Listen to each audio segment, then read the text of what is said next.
বিতর্ক যেন কিছুতেই ওনার পিছু ছাড়ছে না। হ্যাঁ, আমি কথা বলছি কলকাতা হাইকোর্টের প্রাক্তন বিচারপতি অভিজিৎ গাঙ্গুলির।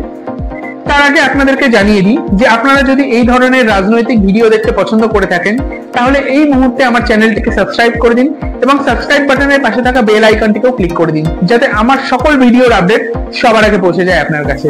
তো চলুন ভিডিওতে এগোনো যাক।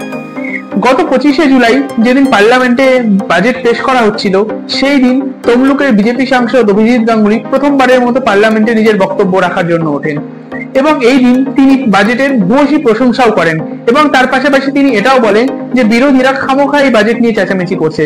এই বাজেট নিয়ে চেঁচামেচি করার কোনো কারণই নেই, এই বাজেট ভীষণই অদ্ভুত একটি ভালো রকমের বাজেট। এরপর তিনি নিজের প্রয়োজনীয় সময়ের চেয়ে অনেক বেশি সময় ধরে তার বক্তব্য সকলের সামনে রাখেন।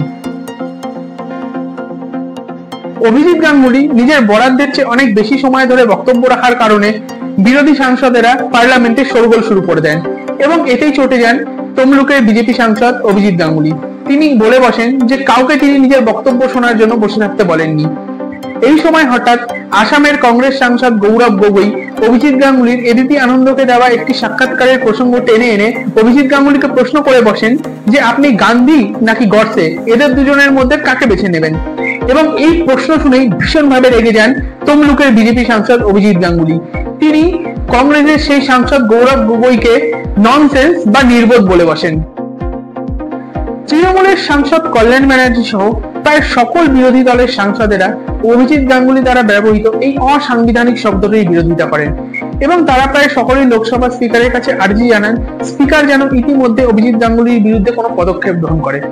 পরবর্তী দিন অর্থাৎ 26শে জুলাই যেদিন বিজেপির কেন্দ্রীয় মন্ত্রী কিরেন রিজিজু পার্লামেন্টে উপস্থিত ছিলেন, সেই দিন কিরেন রিজিজু বলেন যে পার্লামেন্টের যদি কোনো সাংসদের দ্বারা পার্লামেন্টের গরিমা নষ্ট হয় তবে তা আমাদের সকলের জন্যই অত্যন্ত দুঃখের, তা সে শাসক পক্ষের সাংসদ হোক অথবা বিরোধী পক্ষের।